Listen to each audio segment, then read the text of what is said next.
The tetrahedron is sponsored by Cha-Cha Binks! Misa don't play Mario!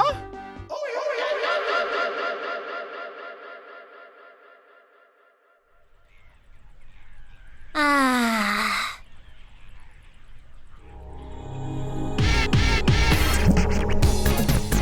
Who are you? Hello, I'm Dexter Morrington. What? How? I'm sorry. Meh. Well, we were... No way! Yep.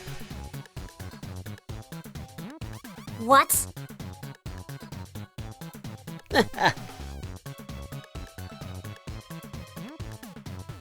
Hey, aren't you a genie? Uh... Haha, perfect!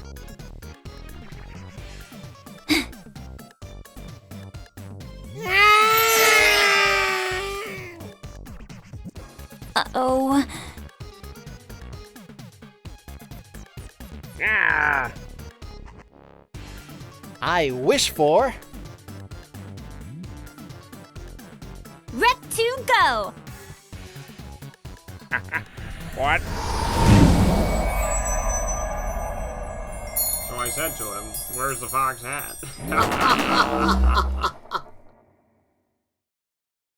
Ever since I watched Aladdin, I always wanted to find a genie that could grant me wishes. I would wish for all sorts of things. $1 trillion, the rights to Bucky O'Hare, and of course, replace rain with pizza!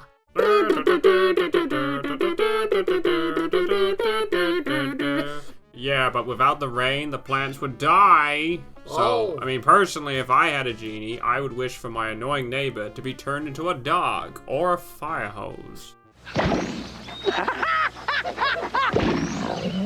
Really? I would wish for something more interesting. Like, I would wish for buses to be made of chocolate, seagulls to be wiped from existence because they're always stealing your chips, or for Primark to sell ultra-large underwear size, as extra, extra, extra large no longer fits me.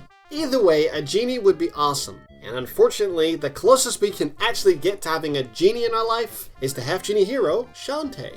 So sit back and relax as we boogie our way through the danger, the magic, and the fun of the Shantae video game series! Crash! Watch out for the logo! Shantae was created by Matt Bozon's wife, Erin Bell, in 1994 after coming back from a day camp where she also worked as a counselor.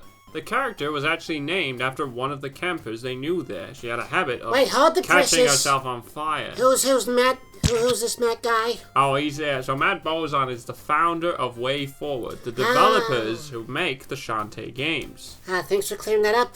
The character started with a very basic design and a few ideas. One such idea was the ability for Shantae to use her hair like a whip. A bit like Indiana Jones, except he's using his hair. As the character was further developed, the idea of Shantae belly dancing to charm or summon animals was put into place. However, this was later changed to Shantae transforming into different animals because it seemed more interesting. I mean, what's better, summoning a taxi or being the taxi? I know what Robert De Niro prefers. You talking to me? More interesting than blue water. Way more interesting blue water. Anyway, Aaron's husband helped flesh out the world and its characters, drawing inspiration from Ranma and a Half, Nada the Secret of Blue Water, Hayao Miyazaki films, DuckTales, and even the Transformers. Oh. Funny enough, they made DuckTales, didn't they? The reboot. It was all meant to be. When I say reboot, I mean the remaster. Everything's inspired by DuckTales. Inception, DuckTales. Parasite, DuckTales. By 2000, the couple had settled on her final character design, which included the earrings, wrist guards instead of bracelets, and even changing her hair color to purple. Personally, I think this was a good move. Otherwise, she would have looked too much like Princess Jasmine in the end of Aladdin. See? Look, don't they look similar? So with the character created, the team now needed to put her into a game. Development of the first Shantae game started way back in 1997, with the team considering making it for the PC or the PlayStation. PlayStation. It would have been an adventure game with traditional hand-drawn animated characters moving across a full 3D background. Background. A la Toombi. A la Toomba. Well, sort Toombi. of, but Toombi is sprites. And in the sequel, it was all 3D models, but it was 2D. Shantae was going to be presented as a troubled genie born without magical powers, who had to save the world from Jin Kazama. You know, the guy from Tekken 3. No, actually, it was referring to the jinns, the Islamic supernatural creatures who are actually running the world. Say their name while looking into a mirror 5 times and they will appear. No, sorry, that's the Candyman. This version of the game was later dropped and a new version was put into development for the Game Boy Color. Veteran programmer Jimmy Huey ended up being a big part in getting this version together, thanks to the graphics engine he developed for an earlier Way Forward game. Extreme Sports. I think this is one of your favorite games, isn't it, other guy? Oh, I love Extreme Sports. It's fantastic. They used the same graphics engine for Shantae, which allowed the game to display a variety of rare graphical effects never before seen on the Game Boy Color. This is clear. This included parallax scrolling and transparency effects, which allowed players to gain glow-in-the-dark eyeballs. That's right, turn off the lights and your eyes would be glowing. It was so technically advanced that the game needed a 32 megabit better backup. My gosh, it's such a tongue tie. Basically, it needed a backup cartridge to work, and this was expensive to produce. This backup cartridge, amongst many other reasons, deterred many publishers from picking up the game. Some of the other reasons included the fact that the game was a new IP and that the main character was a woman. Many publishers thought male gamers wouldn't want to play a female lead, even though Tomb Raider was literally on the market and selling like hotcakes. Mr. Bozan stood his ground with Shantae, believing that she had to exist. Matt was like Ray, trying to feel the force, reaching out his hand and hoping he would get a response. A buyer. I feel something. You feel it? Yes, I feel it. That's the force. Really? Wow, it must be really strong Oh, with I've you. never felt any... Ow! Like Luke's harsh reed slap, the rejections kept coming and coming and coming. Until suddenly, Street Fighter developer Capcom saw the game and said, why not? The first Shantae was released in 2002 and was a side-scrolling platformer. It followed the adventures of Half-Genie heroine Shantae, who must travel across the Sequin land and stop the evil pirate lady, Risky Boots. During her quest, she learns various dances, transforms into an assortment of animals, and acquires many items which makes her stronger than Popeye.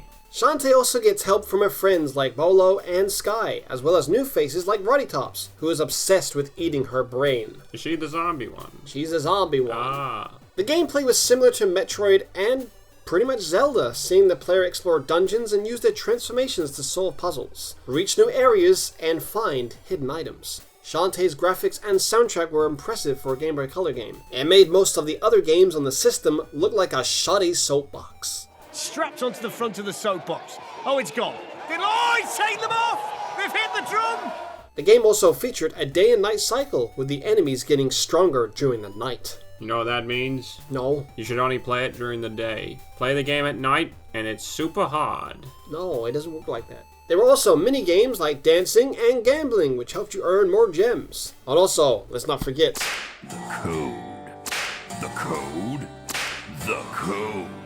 That's right, the game featured a cheat code that gave you access to the game's debug mode. This allows you to essentially break the game. For example, you can start the adventure with all your powers already unlocked, allowing you to sequence break the game. The game received positive reviews upon release, however, it fell into obscurity very quickly, due to it coming out a year just after the Game Boy Advance, and that also no one wants to play their shitty Game Boy Color anymore. This unfortunately led to the game selling poorly. Despite this, Matt Bozan still believed in the series and knew it would eventually find its audience. However, he acknowledged that the publishers who turned him down were probably right to do so. In his own words, he said they were right.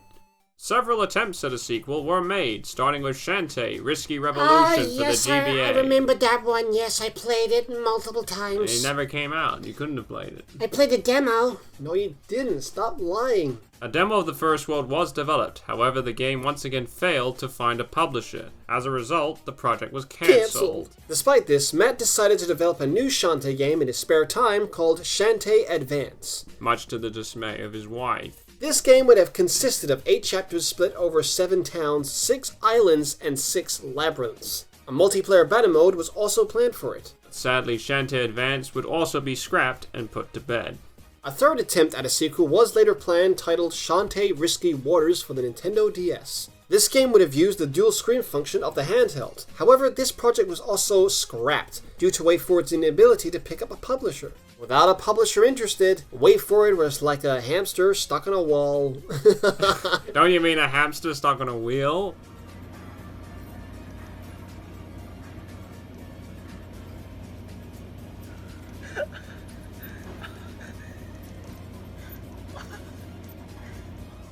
The series sat dormant for several years until suddenly the opportunity to do a sequel finally emerged. A bit like Godzilla when he comes out of the ocean. Whoa. And this was thanks to the DSiWare download service. DSiWare allowed indie developers to self-publish their games on the Nintendo DSi, ending WayForward's publishing problem. No one wanted to publish Shantae? In that case, they'll just do it themselves. It seemed the company's wish was finally granted.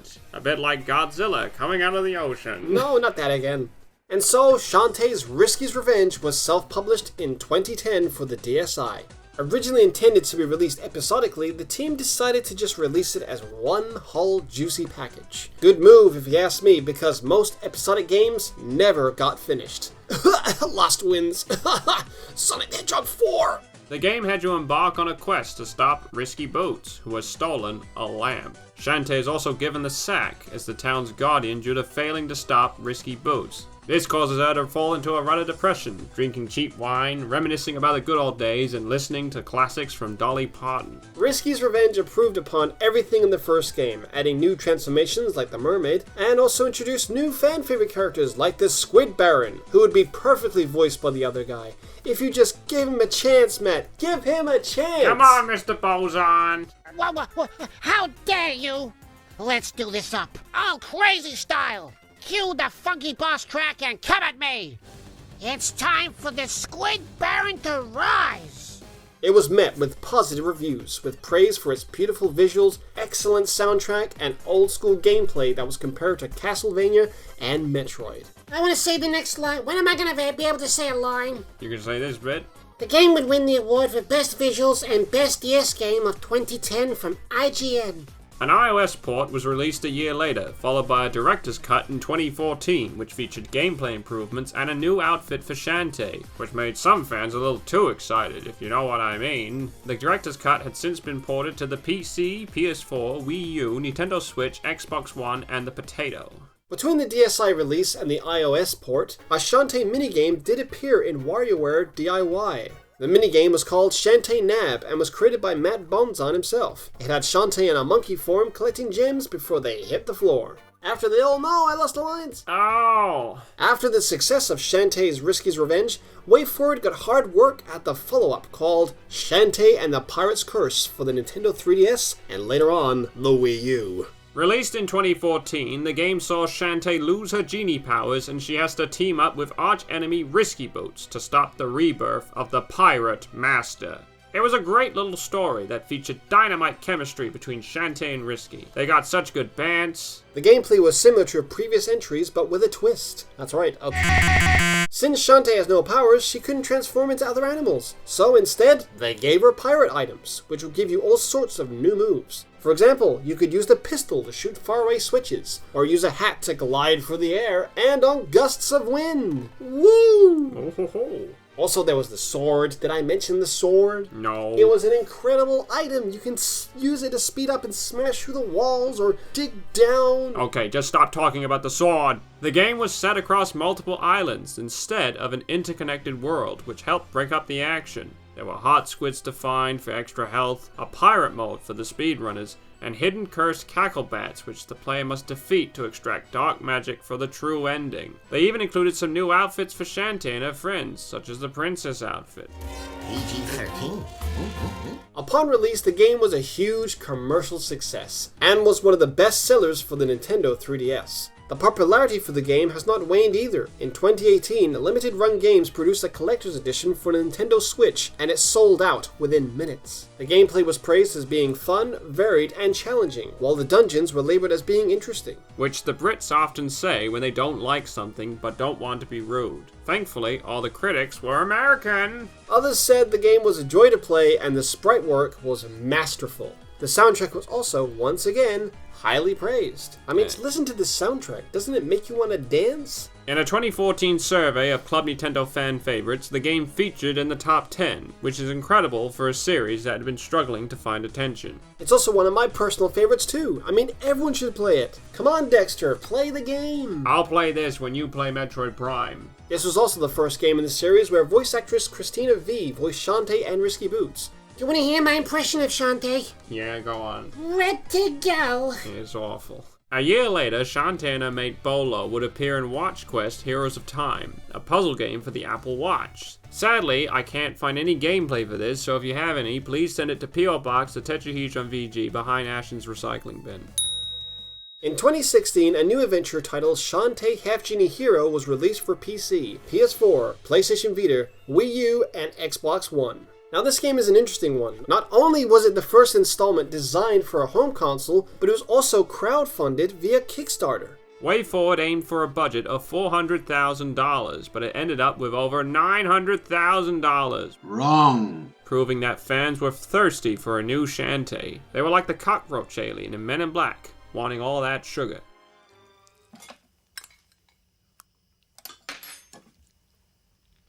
More. More.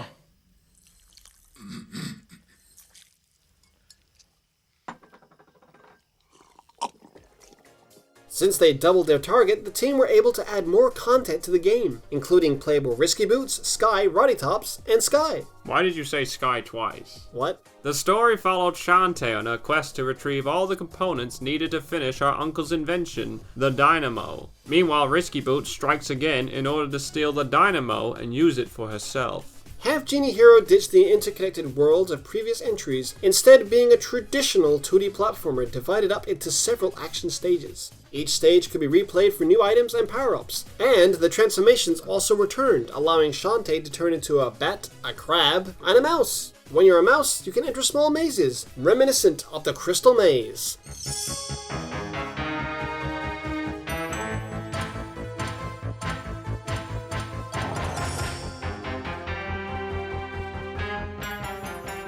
That's definitely a stretch, though. I mean, I don't know what you're saying. The game did feature some impressive 2D animation and eye-popping HD visuals, allowing for larger-than-life bosses like the fan favorite Giga Mermaid. Is she really a fan favorite?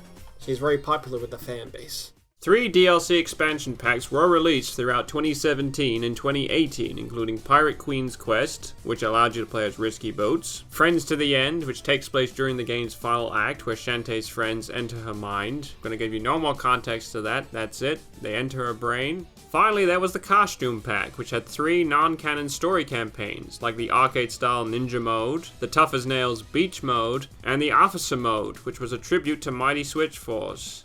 A free update was released later called Jammies Mode, where Shantae had to avoid evil jammy dodges. Only kidding, you get to play Shantae in her pajamas. Like the Tetrahedron video game we're working on, where you get to play Dexter Morrington in his dressing gown. Oh yes, it's taking a lot of work because the other guy's coding it. Yeah, it's really hard with these stubby fingers. The game was once again well received. Praise was given to its butter-smooth animation and lush backgrounds, as well as its surreal sense of humor. Many approved of the varied gameplay and level design, while others thought the soundtrack was another knockout. Take that, haters!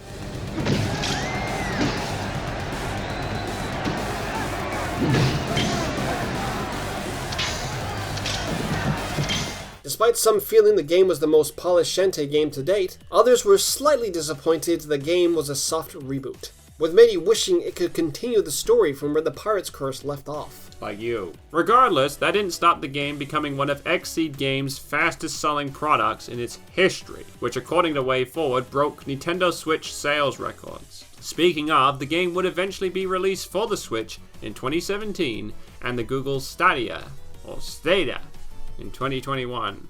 In the same year, Mutant Mud's creator, Renegade Kid, released a spin-off/sequel called Mutant Mud Super Challenge, which featured Shantae as a secret playable character alongside Abe. However, Shantae's guest appearances didn't stop there. She appeared as a playable character in the platform racing game Runbow in 2016, followed by another appearance in Blaster Master Zero in 2017. Feeling left out, Risky Boots appeared in the role-playing game Hyper Light Drifter in 2018. She appears in a backer-exclusive quest, which was accessible for those who pledged $12 or more towards Shantae Half-Genie Hero. What's her quest about? She's looking for magical artifacts. Aren't we all? Aren't we all looking for magical artifacts in life? Finally, Shantae was planned to be a playable guest character in the RGB. Let me say that again. Finally, Shantae was planned to be a playable guest character in the RPG platformer Indivisible, released in 2019. Sadly, because development of the game was abruptly wrapped up, Shantae was put into the bin. Which is a shame, as I think she would have fit in perfectly. Sadly, she wasn't the only character that was cut. They also cut out Sinbad. In 2019, wait for it, suddenly announced that a Shantae 5 was in development, later titled Shantae and the 7 Sirens. The first half of the game was released on Apple Arcade in 2019, followed by the full game on all platforms in 2020. This time, the game took place at Paradise Island, where the mayor is hosting a Half-Genie festival. This is an opportunity for Shantae to meet other Half-Genies, however things go sour when they start to vanish, leaving Shantae to go find them. The game returned to the interconnected world of the first 3 entries, featuring dungeons for the player to explore and solve puzzles. There are many towns and inhabitants to interact with, new transformations, and an all-new fusion magic. This allowed Shantae to instantly transform and use an animal's ability with a simple press of a button. There are also up to 50 monster cards to collect, which players could equip to improve Shantae's abilities. Sadly, only 3 could be equipped at a time, otherwise the game will be easier than... No, if you do too many cards, it can cause the game to crash. Yes. A new Game Plus mode was also added, allowing players to replay the game with higher magic, but lower defense. 7 Sirens also had a few animated cutscenes, which was a first for the series. Almost made it like you were watching a Shantae anime. It went on to receive mixed reviews, with many saying that while it was a fun game, it didn't have the same level of polish as Half-Genie Hero, and the soundtrack was not as good as previous entries. However, I would disagree, as I think the soundtrack is very atmospheric. I mean, just listen to the Moss Lair tune. It sounds almost like... Oh, hail Tyson! Finally, Shantae has appeared in Super Smash Bros. Ultimate. Unfortunately, while she does not appear as an original fighter, she does appear as a Mii costume, which, in all honesty, is better than nothing. She also appears as a spirit alongside Risky Boots. This just shows how far Shantae has come. An impressive feat, considering she is a humble indie character. I mean, do you see Shovel Knight getting a Mii costume? No! But he does have an amiibo! And there you have it. Shantae's journey has certainly been an interesting and inspiring one. From struggling origins to a second chance and a renewed success. Shantae's story proves that if you really believe in something, your wishes may actually be granted. Thank you, WayForward, for giving us an iconic character, and we look forward to whatever comes next for our favorite Half-Genie Hero.